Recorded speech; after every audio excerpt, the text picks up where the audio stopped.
ఒక్కసారి కొమ్మూరి గోల్డ్ కి కాల్ చేయండి. తాకట్లో ఉన్న మీ బంగారాన్ని విడిపించి మార్కెట్ ప్రైస్ కి వాళ్ళు కొనుక్కుని మిగతా డబ్బులు మీకు ఇచ్చేస్తారు. నమస్తే, వెల్కమ్ టు మనం టీవీ. నేను మీ పవన్ బేస్పడ. మనతో పాటు స్టూడియోలో అందుబాటులో ఉన్నారు ప్రముఖ సామాజిక రాజకీయ విశ్లేషకులు రవీంద్ర బాబు గారు. సార్తో మాట్లాడదాం. సార్ నమస్కారం. నమస్తే.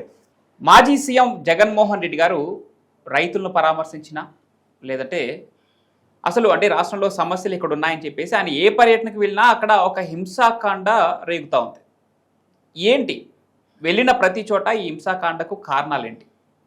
ఒక చోట అంటే సరే ప్రజాగ్రహం ఉంది అనుకోవచ్చు, లేదంటే మరో చోట వెళ్ళిన తర్వాత మహిళలు నిరసన తెలిపారు ఒక చోట.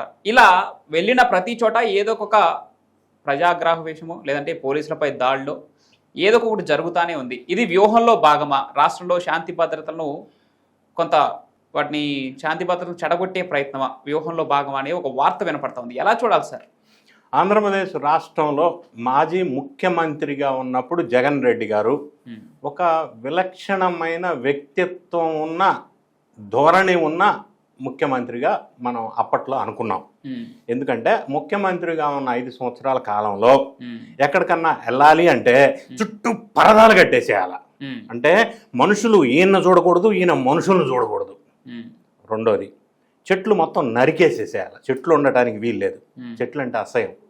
మూడోది, అంటే ఈ గవర్నమెంట్ కోటి మొక్కలు నాటాలని పిలిపించింది, అది వేరే విషయం, అది డిఫరెన్స్. సరే, మూడో అంశం, 10 కిలోమీటర్ల దూరంలో ప్రయాణించాలన్నా హెలికాప్టర్. ఓకే, గవర్నమెంట్ మనీ కదా, సొంత మనీ కాదు, పవర్లో ఉన్నారు కదా. ఇంకొక అన్నిటికంటే మించి విచిత్రమైన అంశం ఏంటంటే పైన హెలికాప్టర్ వెళ్తుంటే కింద రోడ్డు మీద జనం కూడా ఖాళీ చేయించారు. ఇవన్నీ మనం చూసాం, నవ్వుకునే అంశమే అప్పట్లో. ఇప్పుడు సీన్ కట్ చేస్తే అదృష్టమో దురదృష్టమో ప్రభుత్వాలు మారినాయి, ఈయన పదవి మారింది. ప్రస్తుత పులివెందుల ఎమ్మెల్యే సంవత్సర కాలం నుంచి ఎక్కడ పర్యటన చేయటానికి వెళ్తే అక్కడ పంచాయతీ. ఎందుకు ఈ విధంగా జరుగుతుంది? ఇన్ని సంవత్సరాల 2 ఉభయ తెలుగు రాష్ట్రాల్లో లేదా సమైక్య ఆంధ్రాలో ఏ మంత్రికి, ఏ ముఖ్యమంత్రికి, ఏ మాజీ పొలిటీషియన్కి, ఏ పొలిటీషియన్కి జరగని ఒక చెప్పుకోదగ్గ ఘర్షణ వాతావరణం ప్రతి పర్యటనలో ఎందుకు వస్తూ ఉంది అనేది సునిశ్చితంగా కీన్గా గమనించాల్సిన అవసరం ఉంది. ఈ 1 ఇయర్ కాలంలో ఆయన పర్యటనలన్నీ పంచాయతీలు ఎందుకు అవుతున్నాయి అనేది మనం ఆలోచిస్తే నిష్పక్షపాతంగా, పార్టీలకు అతీతంగా, అది ఫర్ ఎగ్జాంపుల్ 4-5 ఐటమ్స్ ఎగ్జాంపుల్గా తీసుకుందాం. అంటే టైం కన్స్ట్రైంట్ ఉంది కాబట్టి. గతంలో ఎలక్షన్ కోడ్ అమల్లో ఉండగా గుంటూరులో మిర్చి యార్డ్ పర్యటనకి పిలుపునిచ్చారు. యాక్చువల్గా అది అనాథరైజ్డ్ పర్యటన, పర్మిషన్ లేని పర్యటన. అటువంటప్పుడు మాజీ ముఖ్యమంత్రిగా ఉండి ఎలక్షన్ కోడ్లో ఉన్నప్పుడు పర్మిషన్ లేనప్పుడు అదేదో వైఎస్ఆర్ కాంగ్రెస్ పార్టీ కార్యకర్తల సమావేశానికి తోలుకెళ్ళినట్టు జనాన్ని ఫుల్గా మొబిలైజ్ చేసి గుంటూరు మిర్చి యార్డ్కి తోలుకెళ్ళారు. అది violation of code of conduct, అది వేరే ముచ్చట.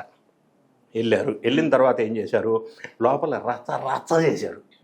ఏం చేశారు? ఆ మిర్చి యార్డ్లో మిర్చికి సంబంధించిన బస్తాలను విధ్వంసం చేశారు. తర్వాత మిర్చి బస్తాలు మొత్తం లారీలు వేసుకొని దొబ్బుకుపోయారు. ఆ రైతులు ఏమైపోవాలా? వాళ్ళకి ఎంత నష్టం జరిగింది, దానికి బాధ్యత ఎవరు తీసుకోవాలా? వీళ్ళు వెళ్ళింది పర్యటనగా మిర్చి బస్తాలు దొంగిలించడానికా? అక్కడ ఎందుకు పెద్ద ఎత్తున రచ్చ జరిగి లొల్లయి పంచాయతీ అయ్యి విధ్వంసానికి దారితీసింది ఒక ఎగ్జాంపుల్. ఆ తర్వాత రాప్తాడు వెళ్ళాడు పర్యటనకి, ఎవరో కార్యకర్త చనిపోతే పరామర్శించడానికి. జనరల్గా ఆయన వెళ్ళాడంటే ఎవరన్నా చనిపోతే వెళ్తుంటాడు, ఎందుకంటే వర్కింగ్ ఫ్రమ్ బెంగళూరు కదా, అప్పుడప్పుడు విజిట్లో వస్తాడు, పర్యటనకి వెళ్తాడు, రచ్చ అవుతుంది. ఈ రాప్తాడు రచ్చకి కారణం ఏంటనేది ఇప్పుడు కేసు దర్యాప్తు చేస్తూ ఉన్నారు. రాప్తాడులో హెలికాప్టరు విధ్వంసం చేశారు ఎన్డీఏ కూటమికి సంబంధించిన కొంతమంది వ్యక్తులు, శక్తులు అని ఒక బ్లేమ్ స్టార్ట్ చేశారు. యాక్చువల్గా అలా చేయటం వల్ల ఈయన రిటర్న్ బెంగళూరు కారులో వెళ్ళవలసిన అనివార్య పరిస్థితి ఏర్పడిందంట. వాస్తవం ఏంటంటే వీళ్ళు హైర్ చేసుకున్న హెలికాప్టర్ ఏవియేషన్ సంస్థ నుంచి బెంగళూరు టు రాప్తార్ 1 వేనే హైర్ చేసుకున్నారు. రిటర్న్ హైర్ చేసుకోవాలా, అది ప్రీ ప్లాన్డ్. రిటర్న్ రోడ్డు మార్గంలో వెళ్ళటం ప్రీ ప్లాన్డ్. అది తర్వాత వెలుగులోకి వచ్చింది. రెండో అంశం, హెలికాప్టర్ విధ్వంసం చేస్తే విండ్షీల్డ్లో ఏదో చెప్తున్నారు, అది ఫ్లయింగ్ కాదు కాబట్టి ఈయన రోడ్డు మార్గాన్ని వెళ్ళాల్సి వచ్చింది అని ఒక అభియోగం మోపారు. అది ఫ్లయింగ్ అవ్వకపోతే ఈ సంఘటన జరిగిన ఒక పావు గంటకి హెలికాప్టర్ వెళ్ళిపోయింది, ఫ్లై అయిపోయింది. మరి ఈయన తీసుకెళ్ళటానికి ఏంటి ప్రాబ్లం? మూడో అంశం, అది డైరెక్ట్గా బెంగళూరు వెళ్ళా, వేరే దగ్గర ఆగింది. ఎందుకు ఆగింది? నాలుగో అంశం, అందులో ఒక సూట్ కేసు మిస్ అయిందంట. ఆ సూట్ కేసు ఏంది అసలు, ఎవరిది, అందులో ఏమున్నాయి, వీళ్ళు ఏం ప్లాన్ చేస్తే ఏ కుట్రలో భాగంగా ఆ సూట్ కేసు అక్కడ పెట్టారు, ఎందుకు తీసుకెళ్లారు. నాలుగోది, హెలిప్యాడ్ దగ్గరికి రమ్మని వాట్సాప్ మెసేజ్లు ఇచ్చింది తోపుతుర్తి అనే ఒక వైఎస్ఆర్ కాంగ్రెస్ పార్టీ లీడర్ అని చెప్పి ప్రాథమిక విచారణలో తేలింది. ఇప్పుడు కేసు దర్యాప్తు జరుగుతుంది. నాలుగోది, ఆ ప్రాంతానికి అంతమంది మనుషులతో రావద్దు, రోడ్డు సౌకర్యం లేదు అని పోలీసులు ఇన్స్ట్రక్షన్ ఇచ్చారు. అయినప్పటికీ పెద్ద ఎత్తున జమ చేయటం మనుషుల్ని, కార్యకర్తల్ని హెలిప్యాడ్ వరకు పిలవటం, అక్కడ రచ్చ క్రియేట్ చేయటం, ఆర్టిఫిషియల్లీ ప్రీ ప్లాన్డ్ క్రియేటెడ్ రచ్చగా మనం బయటకు వచ్చింది వెలుగులోకి. కేసు దర్యాప్తు జరుగుతుంది. ఇంకొక ఎగ్జాంపుల్ తీసుకుందాం, తెనాలి ఘటన. తెనాలిలో ఒక గంజాయి ముఠ, రౌడీ షీటర్గా రికార్డ్ అయిన 3 వ్యక్తులు, వాళ్ళ మీద గంజాయి బ్యాచ్గా కూడా పిలువబడుతున్నారు. ఒక్కొక్కరి మీద 10 కేసులు ఉన్నాయి. రౌడీ షీటర్ నంబర్ 205 దగ్గర నుంచి 3కి తెనాలిలో రౌడీ షీటర్ ఓపెన్ చేయబడింది. వాళ్ళని గంజాయి కింద ఒక కానిస్టేబుల్ స్టేషన్కి తీసుకొస్తే విచారణకి, ఆ కానిస్టేబుల్ మీద దాడి చేశారు. దాడి చేసినప్పుడు కానిస్టేబుల్ కేసు పెట్టాడు, అది వేరే విషయం. ఆ దాడి చేసినప్పుడు వీళ్ళని పోలీసులు రోడ్డు మీదకి తీసుకొచ్చి కట్టెలతో కొట్టారు. కొట్టడం అనేది, పోలీసులు చట్టాన్ని చేతిలోకి తీసుకోవటం అనేది తప్పే. It is a violation of Indian constitution article 14 and 21. అది పక్కన పెడదాం, అది ఎవరు సమర్థించట్లే, అంతవరకు ఆ పార్ట్ వరకు. అయితే వీళ్ళు దళితులు కాబట్టి దళితులను కొడతారా అని ఈయన పర్యటన పిలిపించాడు. అసలు అంటే గంజాయి బ్యాచ్కి మద్దతుగా, ఒక అరాచక శక్తులకి మద్దతుగా, ఒక రౌడీ షీటర్స్కి మద్దతుగా పర్యటనకి పిలిపివ్వటం ఏ విధంగా కరెక్ట్ అనేది ఆలోచన చేసుకోవాలి. అంటే ఈ పార్టీకి అటువంటి నేర చరిత్ర కలిగిన వాళ్ళు, గంజాయి బ్యాచ్ వాళ్ళు అవసరం పడతారు కాబట్టి ఎందుకైనా మంచిది, మనం మంచిగా టైఅప్ చేసుకుంటే బెటర్ అని వెళ్ళాడు. వెళ్ళిన తర్వాత రౌడీ షీటర్స్ అందుబాటులో అక్కడెక్కడ ఎవరు లేరు, వాళ్ళని పంపించేశారు దరిదాపుల్లో లేకుండా. ఎందుకు? నెక్స్ట్ పాయింట్, ఆ రౌడీ షీటర్కి సంబంధించిన కుటుంబ సభ్యుల్ని ముందు పెట్టి ప్రపంచానికి చూపించారు.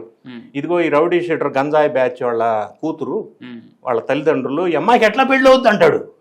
అంటే ఇక అమ్మాయికి పెళ్లి కాకుండా చేసేసాడు, ఆల్రెడీ ఆయన చేసాడు పాపం. అంటే తెలిసి చేసాడో తెలియక చేసాడో మనకు తెలదు. రిజల్ట్ ఏంటి, ఈ గంజాయి బ్యాచ్ రౌడీ షీటర్కి సంబంధించిన అమ్మాయి ఆమెకు ఎట్లా పెళ్ళి అవుద్దని చెప్పేశాడు. అది తప్పు కదా, ప్రపంచానికి అట్లా మెసేజ్ ఇవ్వచ్చా? నాలుగోదా, అంటే పుసుకున్న భవిష్యత్తులో పెళ్లి కాకపోతే నేను అప్పుడే చెప్పి ఆమెకు పెళ్లి కాదు, మళ్ళీ అదొకటి. అంటే ఆలోచన విధానాన్ని మనం నిశ్చితంగా గమనించాలి. ఇంకొక పాయింట్ మాట్లాడుతూ, ప్రెస్లో రకరకాల పేపర్లు పట్టుకొని స్క్రిప్ట్ యథావిధిగా, ప్రెస్ మీటే స్క్రిప్ట్ అనుకో, ఇది కూడా పేపర్లు అటు ఇటు తిప్పి ఇబ్బంది పడ్డాడు. అందులో మాట్లాడుతూ తెనాల్లో నేరం జరిగితే మంగళగిరిలోకి వెళ్ళి ఎట్లా అరెస్ట్ చేస్తారంటాడు. అక్యూజ్డ్ మంగళగిరిలో అంటే మంగళగిరిలో అరెస్ట్ చేయరా? అమెరికాలో ఉన్న అరెస్ట్ చేయొచ్చు, తీసుకొచ్చి చేస్తున్నారు కదా, మరి మంగళగిరిలో ఎట్లా అరెస్ట్ చేస్తారంటాడు. ఇంకోటి, ఆ ఫోటోలు చూపిస్తూ ఈ విక్టర్ అనే వ్యక్తి జూనియర్ న్యాయవాది, ఆయన ఎట్లా అరెస్ట్ చేస్తారంటాడు. అంటే అరెస్ట్ చేయటంలో ప్రొఫెషన్ను బట్టి, క్వాలిఫికేషన్ను బట్టి, కులాన్ని బట్టి, మతాన్ని బట్టి, జెండర్ ఆడ మగాన్ని బట్టి అరెస్టులు ఉంటాయా? చట్టం అట్లా ఉందా డెఫినేషన్? మరి ఆ మాటలకు మీనింగ్ ఏంటి అంటే, సందర్భం లేని ఒక ఆందోళనతో, ఫ్రస్ట్రేషన్తో ఆయన మాట్లాడిన మాటలు రసావసాయని. ఇది పక్కన పెడితే, ఈయన వెళ్ళింది దళితుల్ని పరామర్శించడానికి అని ట్యాగ్ వేశారు. మరి అదే దళితులు ఈయనకి అగనెస్ట్గా అక్కడ ఉద్యమం చేస్తున్నారు ఆ వెళ్ళిన రోజు, వ్యతిరేకిస్తూ.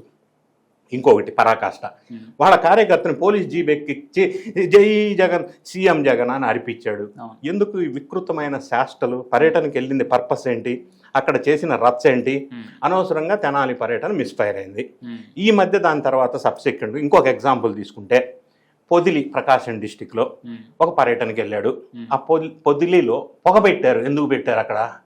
అసలు పొదిలి పర్యటనకి వెళ్ళడానికి ముందు ఆంధ్ర రాష్ట్రంలో ఏం జరిగింది? అమరావతి వేశ్యల రాజధాని అని వాళ్ళ ఛానల్లో వాళ్ళ పెయిడ్ ఆర్టిస్టుల చేత, వాళ్ళ యాంకర్స్ చేత చెప్పించారు స్క్రిప్ట్ రాసి. అది పెద్ద ఎత్తున ఉద్యమానికి దారి చేసింది. ఆంధ్ర రాష్ట్రంలో ఆ మహిళలు అందరి మనోభావాలు దెబ్బతిన్నాయి. సరే, దాని మీద కేసులు కథ నడుస్తుంది, అది వేరే విషయం. అంత మనోభావాలు దెబ్బతిన్నప్పుడు అది కేవలం అమరావతి భూములు ఇచ్చిన 29 గ్రామాల ప్రజల సమస్య కాదు, ఆంధ్ర రాష్ట్రాల సమస్య, మనోభావాలు దెబ్బతిన్న సమస్య కదా. మహిళలు ఉద్యమాలు చేస్తూ ఉంటే, పొదిలి పర్యటనకి వెళ్ళినప్పుడు మహిళలు శాంతియుతంగా నిరసన తెలియజేసే ప్రక్రియలో భాగంగా ప్లేకార్డ్స్ పట్టుకొని బ్లాక్ బెలూన్స్ ఎగరేశారు. మరి వాళ్ళ మీద చెప్పులతోటి, రాళ్లతోటి దాడి చేపించింది ఎవరు? ఎందుకు చేపించారు? దాడి చేపించడానికి ప్రీ ప్లాన్డ్గా చెప్పుల బస్తాలు రాళ్ల బస్తాలు అక్కడ పెట్టుకొని అరేంజ్మెంట్ చేశారనేది వెలుగులోకి వచ్చింది. పోలీసుల్ని ఆడవాళ్ళని తలకాయలు పగలగొట్టే విధంగా రాళ్ళు వేసి ఎందుకు అంటే ఉద్రిక్తమైన వాతావరణం ఎందుకు క్రియేట్ చేశారు? అది క్రియేట్ చేసిందే కదా. రైట్. సో ఇంకొక విషయం నేను మాట్లాడట్లా. ఆయన పొగాకు కేజీ 39,000 అన్నాడు. కేజీ 39,000 పొగాకు ఎక్కడుందో మనకు తెలియదు. ఆ విషయం ప్రస్తావించట్లా నేను. ఇక్కడ మళ్ళీ ఉద్రిక్త వాతావరణం. ప్రతి పర్యటన ఎక్కడ చూసినా కూడా ఒక ఉద్రిక్తమైన వాతావరణం క్రియేట్ చేయబడిన వాతావరణం. అంటే దీని వెనక కావాలని శాంతి భద్రతల సమస్యను సృష్టించి రాష్ట్రానికి రావాల్సిన పెట్టుబడులు రాకుండా చేసి ఈ ప్రభుత్వాన్ని బదనాం చేసే కార్యక్రమంలో భాగంగా ప్రీ ప్లాన్డ్గా ఈ పర్యటనలు ఉన్నాయా అనేది సందేశాత్మకంగా ఉంది, మనకు అనిపిస్తూ ఉంది.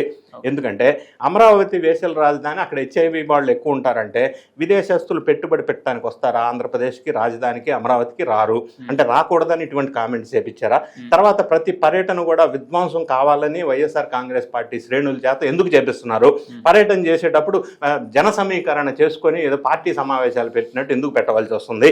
ఇన్ని అంశాలు మనం పరిశీలించినట్టయితే ఈయన ఒక ప్రీ ప్లాన్డ్ ఫిక్స్డ్ మోటోతో మాలఫైడ్ ఇంటెన్షన్ తోటి ఇటువంటి పర్యటనలో రచ్చ క్రియేట్ చేసి శాంతి భద్రతలు ఆటంకం కలిగించే విధంగా చేయాలని చేస్తున్నట్టుగా మనకు అనిపిస్తూ ఉంది మనం చూసినట్టయితే సంఘటనలో. Right sir, thank you so much. Thank you.